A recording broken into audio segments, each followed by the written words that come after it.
This is the Haulin Assets podcast, where we show you how to start and run your own trucking company. Ever wanted to go out on your own? Follow Chris as he goes through the highs and lows of running on his own authority.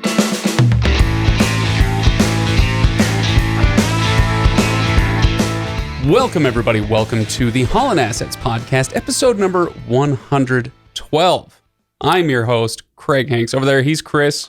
Chris, how's it going? I'm doing pretty well for the most part. A little overwhelmed these days. I mean, that's kind of the life sometimes of an entrepreneur and a business owner. Too many things going on right now. This is Chris. You've said it a million times on this podcast. Ownership mindset and all that stuff. And some people are built for it, and others aren't. And luckily, I would say those who are listening to this podcast are there. There's a good chance that they are in the group that is going to have that mindset, that capability that you have. You have to, and it's one of those things that it kind of comes with the territory. There's not any, I don't know of any situations where you own a business and you don't have to deal with an extra kind of level of stress and stuff. And the more you get going on, the worse it gets. And you to a certain extent kind of get accustomed to it and kind of get used to it. It kind of becomes a little bit of a normal, but sometimes it gets a little bit old. Like right now, I want to go find a corner and suck my thumb and take a nap. There's an image for everybody. Thanks for that one. Can I do that? But it's all worthwhile in the end, Chris, because money.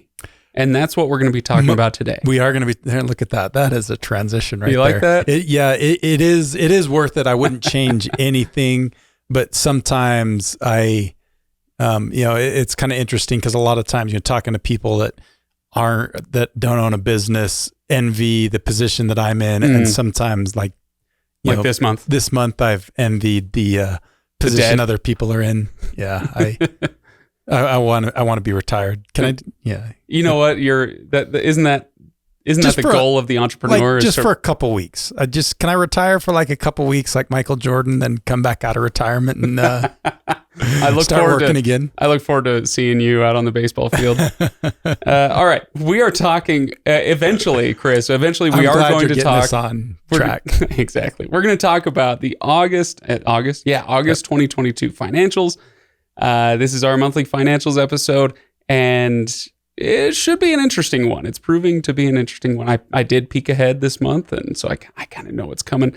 But before we get to that, of course, I got to encourage people to go to haulinassetsllc.com for full show notes, including the documents, the numbers that we're going to be talking about today, the P&L. It's all there. If you go to haulinassetsllc.com and click on the little button that says episodes, and it'll take you right where you need to go. You can also go to motorcarrierhq.com for all of the tools, the tips, the help that you need to make your business succeed and get that, entrepreneur thing worth it for you. Hey, speaking of the websites, we've got a new tool on the Haulin Assets website I want to talk a little bit about. Do you want to do it now or later? Sure, we might as well. Okay, go for it. We've added a chat feature to it. No. So if somebody goes to the haulinassetsllc.com website, one of our Motor Carrier HQ business coaches, you can just reach out to them just through that chat feature if you've got a question or something about something we've said in the episode or the process of starting your own business or just anything along those lines. Hit up one of our business coaches and it's what, $4.99 a message, right, Chris? It's free $99. There you go. The only thing that could make it better, Chris, is if all those messages went directly to my cell phone and I got to pretend to answer everybody's questions. We could probably make that work. That'd be interesting. Yeah. It wouldn't be good advice, but it'd be advice. Hey, you know what? Solid business proposition, okay? This what could go wrong, Chris? Yeah, what could go wrong? Now, that's at haulinassetsllc.com. Okay, so go check it out. Now, Chris, do we want to get to financials, or do you have stories from the road? Anything you want to dip into? Not so much that? Stories from the road, other than so I'm playing catch up big time. I've been essentially military duty, out of town on a business trip. I have been out of the office for 3 weeks. That's a big chunk of why I'm like a little bit, little loopy. Yeah, a little loopy. Wish I could go find that corner. But I got to do yesterday one of the things that I really enjoyed doing, and it wasn't very long, but it was still fun. I got to meet 2 of our drivers that I hadn't had a chance to meet yet. Well, actually, one driver, Trudy, that's been with us for a couple of months, and she's awesome.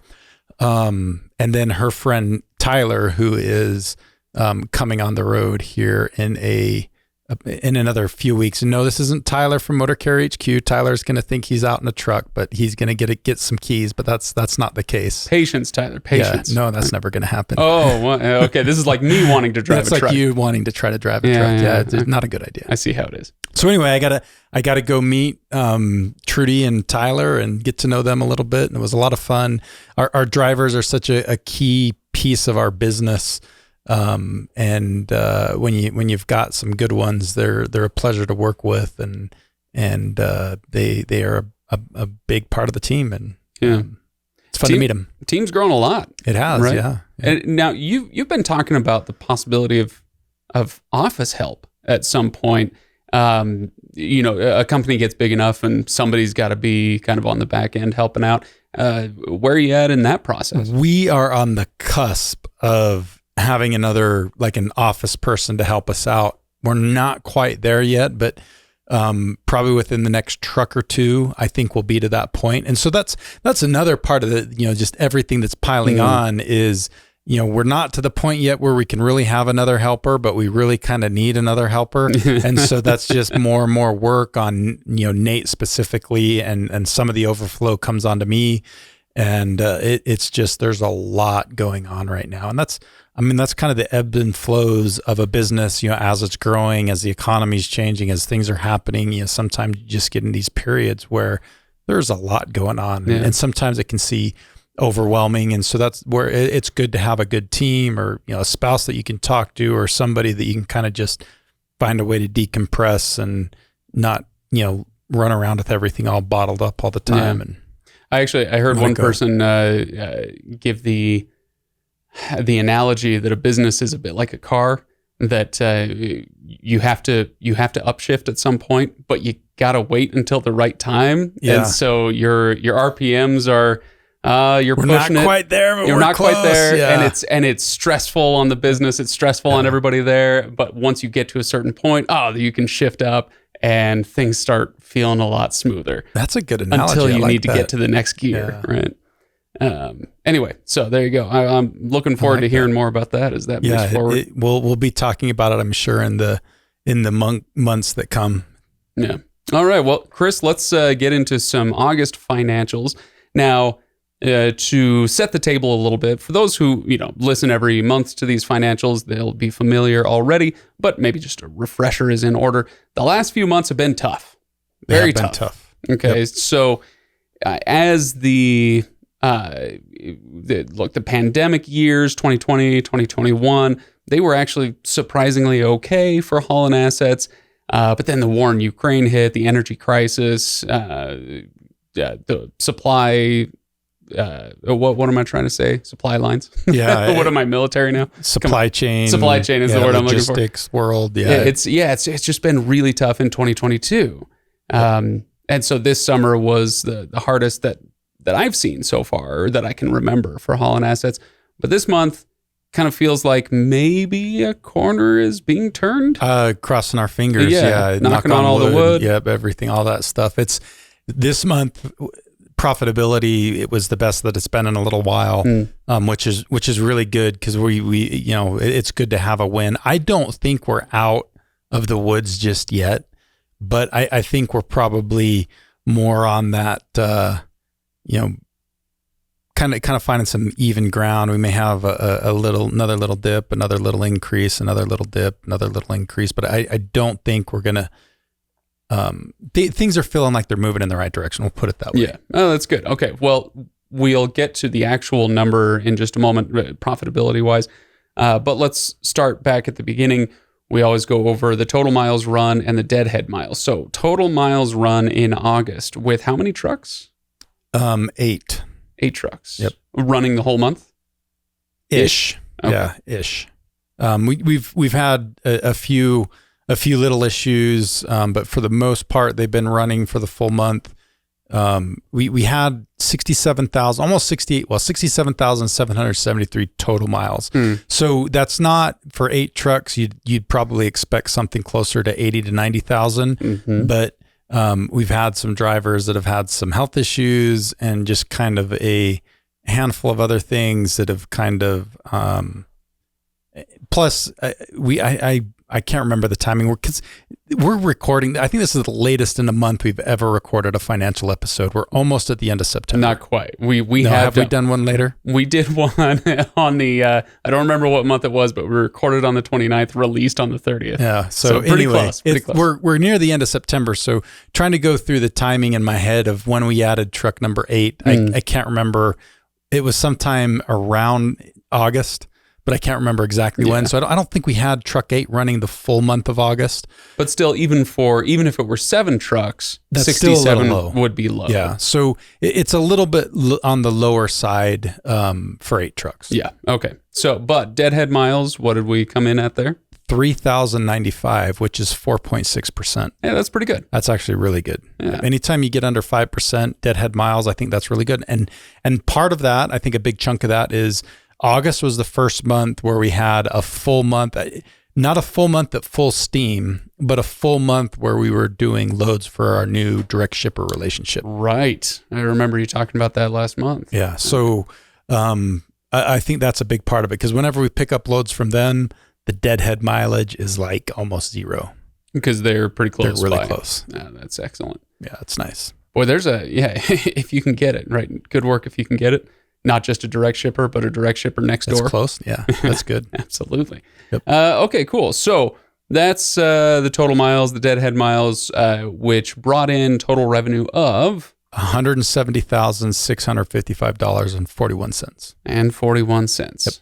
Yep. Okay. That's good. 170. That sounds pretty darn good. Yeah, great. For especially considering the number of miles, it was pretty good. Which means the rate per mile must have been a little better than we're used to the last It has few months. been $2.52, which is actually the best month since March. And March was that last month that was like a really good month, and then everything crashed after that. Right. So at what'd you say? 252. 252 a mile. Because for a little while at the beginning of this year, it was pushing 3 if it wasn't over 3, wasn't it? Yeah. It was getting really high. We had some months over 3. Yeah. If we can get like 252 is pretty decent, but I think if we can get into the 275 range, so we're not too far away from there, we'll be sitting really pretty. Okay. Well, hey, the holiday season is coming up, Chris. Hopefully, I'm hoping for that fourth quarter bump this year. Oh yeah, absolutely. We'll see. The economy is just really weird, so I don't know if that's going to happen. I think it is. We're a few days away from the fourth quarter, so and it usually takes a little while to ramp up. Right. It's not like all of a sudden October 1st rates go through the roof. But no, that's November 1st. No, October 1st is the quarter. Oh, I know, but I'm talking about it'll happen on November 1st. Yeah, that's closer to November 1st. We should see some hopefully pretty good rates. Yeah. Well, all right. So tell me then about the profit. You said realized profit this month. What did that number come in at? It came in at $29,840.34. So round up, call it 30. Yep. So 30,000 for we'll call it like 7.5 trucks running. So $4,000, a little under $4,000 per truck in net profit. Not too bad. Yeah, I'll take it. We'll take that. That's better than what was it, like $17,000 loss last month. This is like my dad would always say. That's better than a swift kick in the butt. I think a lot of people's dads said that. Yeah, everybody's dad said that. Yeah, pretty much. Well, pretty much. Guess my dad's normal. I didn't think that was the case. But. So with your dad, nobody thinks their dad is normal, right? Yeah. Until they get to know everybody else's dad. Until they start being just like their dad when they're 44 years old. Oh, it's look, I got there by the time I was like 23. Get off my freaking lawn. Yeah. So, all right. So with a profit of 30,000, what do you want to dig into with that? What have you learned this month? It's pretty interesting. If you look at the P&L statement for this month, it's pretty bland. It's kind of boring. Not a whole lot going on there. And you know what? ancient Chinese proverbs and all that. Like, that's what we like to see. I'm okay with that. Yeah, it's kind of nice. The only thing that's really of any kind of material significance is there were still some residual startup costs for bringing on truck number 8. I didn't go in and add everything up, but my gut tells me it's just a little bit over $1,000. Now, in the last couple of months, you've talked about repairs and maintenance, not so much maintenance, but actual repairs from little accidents here and there.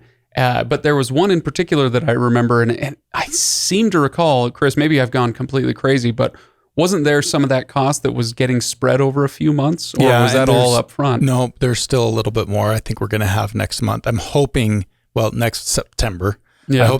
I hope that for the most part all flushes out in September. Okay.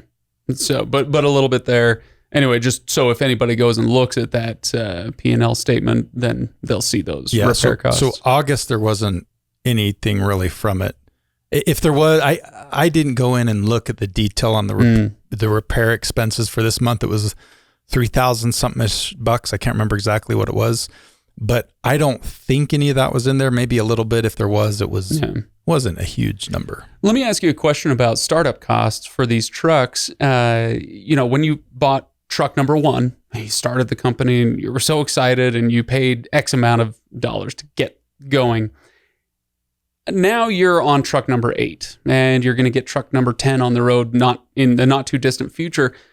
So comparing truck number 1 to truck number 10 to looking forward to truck number 50, do you expect the costs for getting a truck on the road? I'm not talking about buying the truck, but getting it on the road. Will those expenses come down or go up or stay the same as the fleet builds? Do you have any sense of that? That's a good question. We may get, so the technical term for that, you get economies of scale as you grow and get bigger. Will we have a benefit of economies of scale when it comes to onboarding a truck? Maybe a little bit, but I don't think it's going to be a huge number. Thinking of things like, you go to whoever does the vinyls on the side of the truck, whoever's doing the volume discount. Exactly. Hey, if I bring you 10 trucks this year, will you knock X amount off the price? I think it's more likely at some point, someday, we're going to be able to have our own shop. And so even in that kind of situation, like putting the vinyl on a truck's not crazy complicated. Like we could go get somebody to print off, we can go buy it. Doesn't mean you trust me to do it. Yeah, we wouldn't have you do it, but get the shop to do it. And so things like that, we'll see some savings. Yeah. Okay. But then you got to run a shop. Then we got to run a shop. Yeah. Someday that'll probably happen. What, just out of curiosity, how many trucks do you think you'd have to have before you go, you know what? Yeah, we got to have our own spot. So that's a great question. And I haven't put a whole lot of analysis into it, but my gut, again, we're talking a lot about my guts today. Now I feel, there's a lot of, there's some that could go in a lot of different ways. There's some poop jokes just waiting for, okay. But yeah, what's your gut say? So it says probably somewhere around 20 trucks. Really? Okay. Is when you'd be able to have your own shop. And really that shop would probably mostly just do simple thing like the preventive maintenance, essentially the oil change. Right. That kind of stuff. Tires and tires is a little more complicated. Is it? Yeah. It takes some additional specialized machinery. Okay. Yeah. I'll do it. So a lot of places that have their own shop still don't do their own tires. Oh, interesting. All right. I wouldn't have known. Yep. Now I do. Okay, Chris, anything else on the financials that you want to talk about? One thing, and I just calculated this right now as we were talking. Fast math. I meant to do it earlier and completely spaced it. So I think these numbers are right, but I'm not sure. It looks like our percentage of fuel expense to revenue, which we've kind of been tracking for the last little while, 32%. And if I remember right, we were pushing close to 40. Yes, it was like 38, 39. Yeah, something like that. So our increase in revenue that we've been able to get because of our direct relationship, I think it looks like it's starting to pay off. That's good. Because we were before, like the whole fuel thing, before the Russia invaded Ukraine, we were close to like 25%. And that's kind of what we'd been historically in the past, right around that 25%. And you said it's at where now? 32. Okay, so creeping down back toward that. Yep. I think that kind of cuts that almost in half from, I think we got as high as 40 think the last few months, maybe we were closer to 38, if I remember off the top of my head. And so then now to be actually just a little bit under 32%, that's a good move in the right direction. Is this a number that we should start adding to the regular mix? It might not be a bad idea to throw that on there. Okay. Yeah, well. maybe we'll have to think about that. That's a good idea. We've been talking a lot more about it, and that's a good way to measure fuel. Okay, Chris. Well, there we go. As I said at the beginning, people can go check out all of these numbers. Everything we've been talking about is at HaulinAssetsLLC.com. Just click on the episodes button and you'll see this episode with its accompanying paperwork. So go check that out. Chris, any impact tip for us today before we go? We actually do have an impact tip. It's been a little while. How about that? And this is coming from because of some challenges and again, another one of the stressors that we've been kind of experiencing over the last little while. Is managing your cash flow. We've been in a little bit of a cash flow crunch for a little bit. And you remember we've got some money saved from last year, the beginning of this year when rates were really good and we were saving tons of money. So I mean, it hasn't gotten to the point where like, hey, are we going to be able to pay our bills? But we're having to dip into that savings account. We're having to use our line of credit a little bit, and which is not the ideal situation. So we've been a little bit tighter on cash flow. And I think that's a big portion is, we had that loss last month. We've added trucks 6, 7, and 8 in a very short period of time. And, you're putting out, every time you do that, even outside of the startup cost, you think about it, your day one, the day that truck hits the road, you're putting a tank of fuel in it, you're paying a driver day one, you're not going to start getting cash in your bank account from that truck typically for a good 30 days. And so you're having to float all that. So we've had to float that for 3 different trucks. We've had to float the loss. And really the several months before that, even though they were profitability, if you remember right, on a cash flow basis, they were probably fairly neutral. And so, and it's been tight.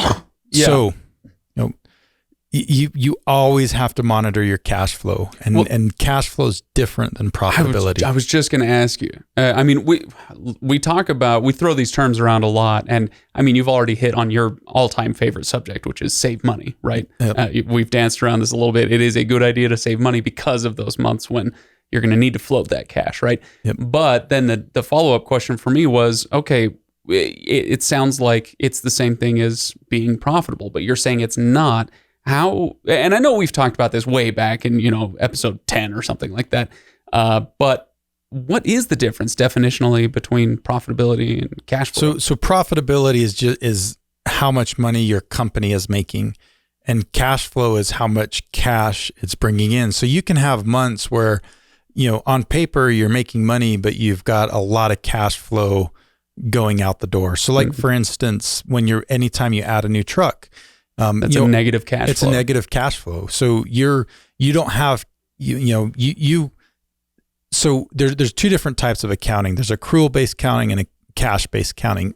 We use accrual-based, which means that we recognize revenue the day we earn it. So you take, for example, with a load, we haul a load today, day one, and we turn in the bill of lading, we invoice our client. The day we invoice the client and say, hey, you owe us $5,000 for hauling this load, we recognize that as income. We're not actually going to receive the cash for that income for typically like 30 days when they actually pay the bill. And so, in that 30 days, every time you're adding a new truck, you're realizing the revenue today, but so you're showing that profit, but the cash isn't going to come in for another 30 days. And so that's one of the ways that you can on paper be profitable, but have a negative cash flow. Interesting. Okay. So essentially the impact tip then is pay attention, be aware of your cash flow, not just the bottom line number, but how that cash is moving in and out. You need to be good as a business owner of anticipating your cash needs. Don't wait for the last minute. That's another problem. Like, especially if you want to use a line of credit or something to, kind of help manage your cash flow. If you're applying for that line of credit on, at the point where you're like, the sky's falling and you need it, you become kind of desperate, and banks don't like to see that. And so try to anticipate those things and have that kind of stuff in place before you actually truly need it.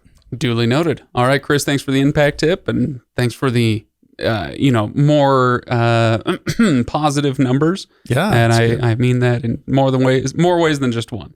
So it's nice to hear some good news out of the financials episode this month. For everybody else, thank you so much for listening. We really appreciate you doing so.